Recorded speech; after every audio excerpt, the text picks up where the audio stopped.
Lovelies, welcome back to the channel. So today I'll be showing you how I made this turtleneck satin top with open back and some gathers in front. Now without wasting time, please do well to watch this video to the end, like this video, share and subscribe to my channel, and let us get on with the tutorial.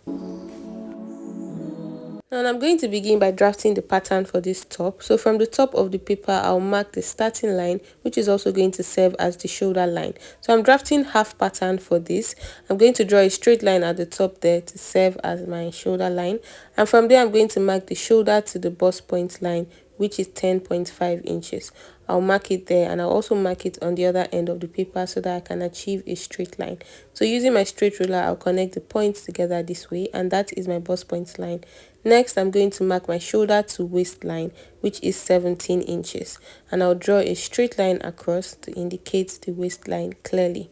Now, after doing that, I'm going to determine the length of this top. So I want it to be longer than my waistline. I want it to be 19 inches, so which is basically just 2 inches below my waistline. So I'm going to mark 19 inches there, starting from the shoulder line, and I'll draw a straight line here, so that's the full length of this top. Now moving back to the shoulder line, I'm going to mark my shoulder divided by 2. That's from one shoulder to the other shoulder, divided by 2 is 7.5 inches. I'll mark that point, and from there I'll mark down the chest line, which is 8 inches. I'm just confirming the shoulder measurement on this chest line, and I'll connect from the chest line upwards to meet the shoulder measurement on the shoulder line, and I'm going to take the line inwards this way as well. Now I'll just go on to use my marker to thicken out the lines, and this is what I have. And now back to the starting line, I'm going to mark the neck width of 2.5 inches and a neck depth of 2.5 inches. So I'm using 2.5 inches because I don't want it to be too wide, as we're cutting out a turtleneck for this top. So I'm going to connect the curve this way from neck width to neck depth, and then on this shoulder line I'll mark down 1 inch for the shoulder slope, and I'll just slant this 1 inch to the 2.5 inches neck width. Next, I'll go on to draw out my armhole curve, and now from the shoulder slope, I'll measure down to the chest line, mark the midpoint of that line, and then I'll go inwards by 0.75 inches. I like using 0.75 inches for the front armhole. Then on the chest line, I'll mark my bust circumference divided by 4, which is 9.75 inches, and I'll connect these 3 points together. So from the chest line, which has my bust circumference, to the midpoint of that line, I went inwards, and then to the shoulder slope. And after drawing out my armhole curve, I'll go on to mark the body circumference measurement and add the allowance. So as you can see, I did not mark out any dots here. I did not mark out the bust span measurement divided by 2 because I'm not going to be using that on this top. I'll be using a side dart though, but for now I'll first of all mark my bust circumference divided by 4, and I'll add 1.5 inches for sewing allowance. On the waistline, I'll mark my waist circumference divided by 4, which is 8 inches, and I'll add 1.5 inches for sewing allowance. So I'll connect from the waistline to the bust point line and the chest line, which has my bust circumference measurement, and then I'm going to take from the waistline straight down to the full length of 19 inches. And after marking the measurements on the side, I'll go on to divide this front pattern into 2. So it's going to have the top part and the band. Now I want the band to measure 4 inches in length. So measuring the entire full length of this top from the shoulder to the end there is 19 inches. And now since I want the band to be 4 inches, from the 19 inches full length, I'll measure up 4 inches, which is the length I want for the band.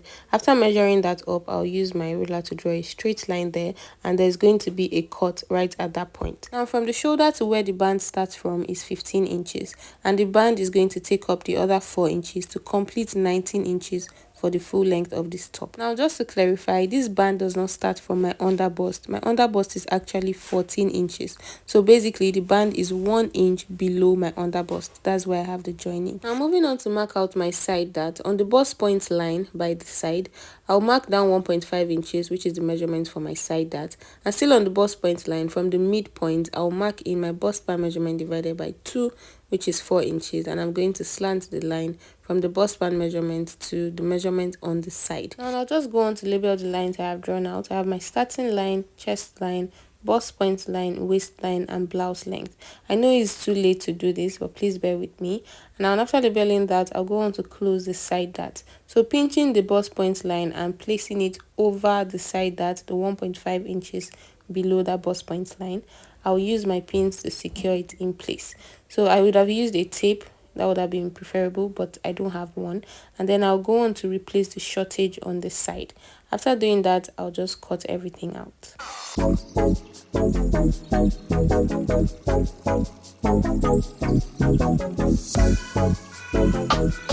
After cutting everything out, I'll go on to divide this into two by slashing through the line I marked out for the band.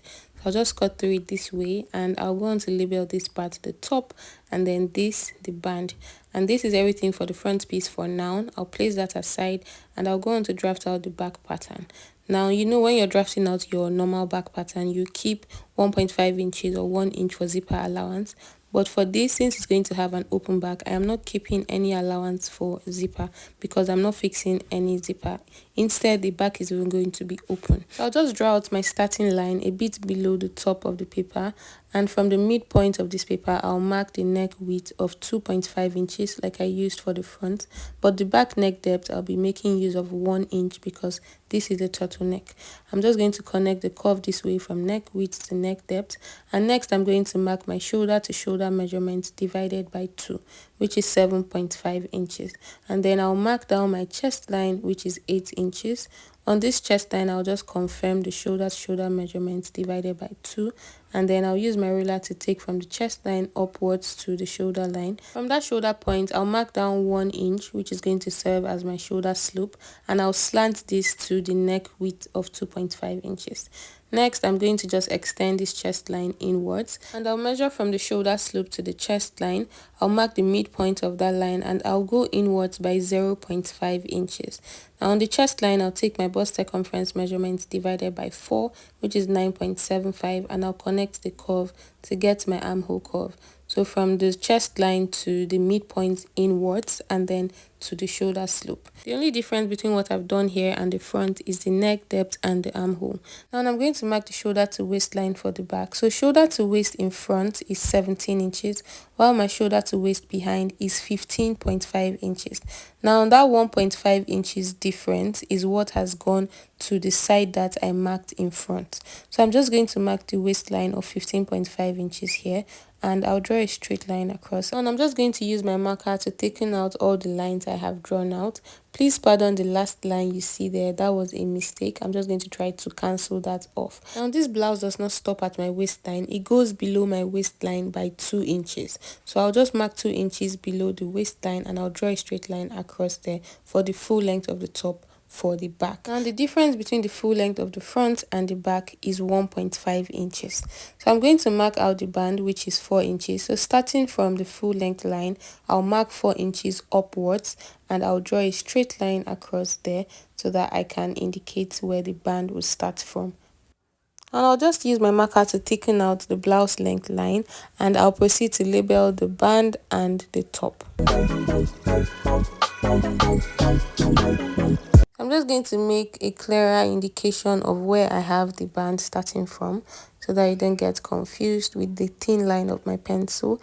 And I'll go on to mark out my darts. So I want to have darts behind, and on the waistline and the blouse length line also, I've marked my bust span measurement divided by 2.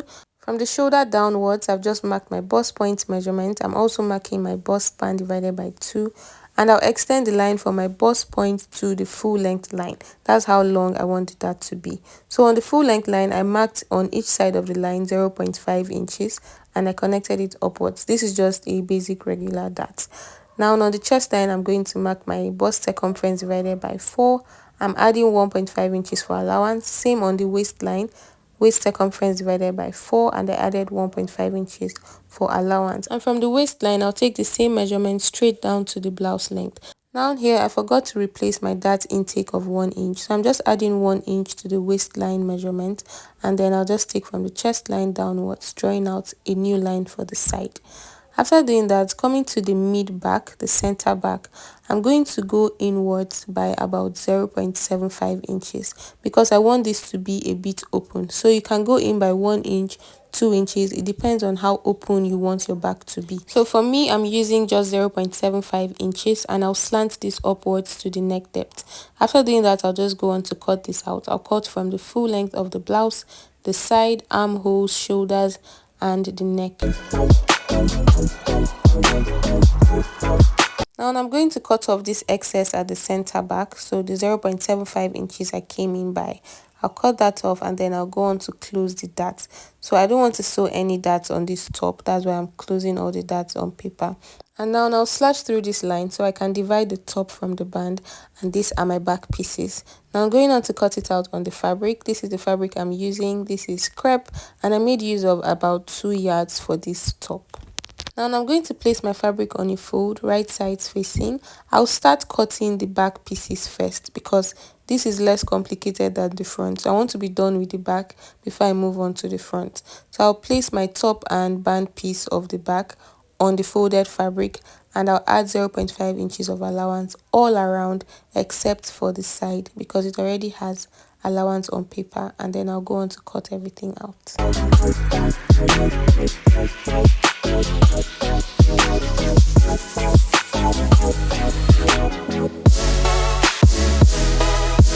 Now I'm done cutting, I'll take off the pins and I'll open up my back piece.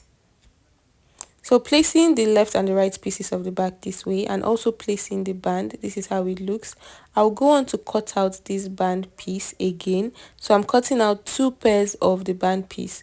One pair is going to serve as the main band piece and the other pair is going to serve as the lining piece. So I'm using the same fabric as the lining. Now after cutting that out, I'll go on to notch one edge of the band and I'll label the lining piece. I'll place that aside so I can cut out the ropes that are going to be tied at the center back. So still placing my fabric on a fold, I want the width of the rope to be 4 inches, which is the same as the band.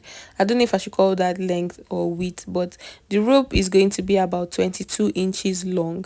So I'll just measure 4 inches upwards from the folded edge of this fabric, and I'll add ½ inch for sewing allowance as well.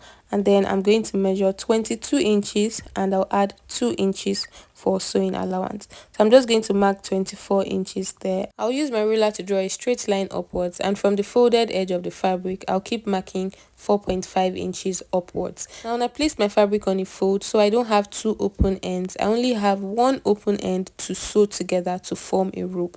Now you don't need to sew it together this way. You can cut out your rope flat and then use a bias to just hem all around. It's still going to come out neat.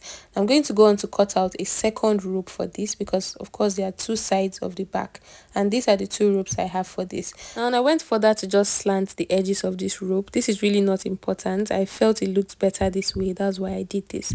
Now to sew the ropes, I'll start from one open edge here and I'll make a straight stitch downwards and I'll just follow the slant I have made here, and this is what I have after sewing. And I'll go on to just trim off this slanted edge here for the 2 separate ropes. I'll turn them over to the right side. I'll try and give it a very good press and then I'll proceed to start sewing. So bringing in the main back pieces, I'll open it up this way, place the top and I'll place the band below it. I'm going to bring in the rope I have just sewn and I'll place the rope on the right side of the band piece. I'll place this other rope on the right side of the band piece as well, and I'll go on to join them together at the center back of the band piece. So I'll just make a straight stitch across that point, and this is it after I was done sewing. I have some allowance at the top and at the lower part. Now before I join the top piece with the band piece, I'll first of all hem the center back of this top piece. So I'll be using a bias to just finish up this open end here because I'm not cutting out any lining for this top piece. I won't be lining it, so I'll use the same fabric to just make a bias and fold it in. As you can see here, I'm done sewing the center back, and now to attach the top piece with the band, I'll place them right sides together and I'll just leave an allowance of 0.5 inches from the center back of the band before sewing the top with the band piece. I'm just going to make a straight stitch across this way, and this is it here after I was done sewing it together and leaving the space of 0.5 inches. Now to finish this up, I'll turn it over with the lining piece of the band. So I'll first of all fold in the ropes this way, and then I'll also fold in the top piece and use my pin to just hold it in place. Now I'm trying to fold the ropes and the top pieces on the right side of the band because I want to fully enclose this band with the lining.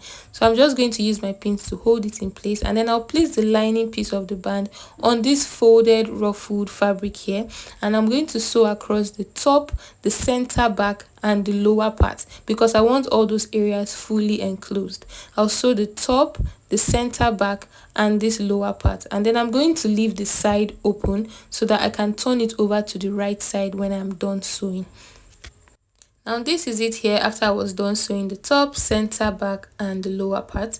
And now turning it over to the right side, I'll just take off the pins I used to secure it in place. And this is what I have. This is how the front is looking. And turning it over to the back, see how neat it looks as well. I'll go on to iron out these pieces, and this is basically everything for the back part of this blouse. And I'm just going to stop here because I don't want this video to be too long. So in my next video, which is right after this one, I'll complete the front part of the blouse. I'll cut out the turtleneck and also the sleeve. So please do well to check that out. Thank you so much for watching up to this point. I'll see you in the next one.